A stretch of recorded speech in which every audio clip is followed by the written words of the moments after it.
reka reka Joseph na Emerance bari Joseph murahita mu buhe buryo gucunga umutungo wayo banga mutungo rusange kwihangana Joseph maze kumva icyo amategeko ategeka bashyingiranywe nemeye nta gahato ko wowe seka n'abanga Emerance umbera umugore ukazabana uko Repubulika y'u Rwanda abiteganya.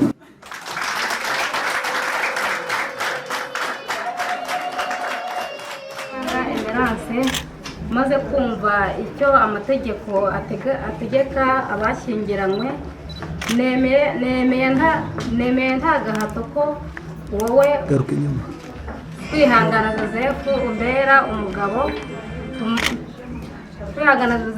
umbera umugabo tukazabana uko amategeko ya Repubulika y'u Rwanda abitegeka.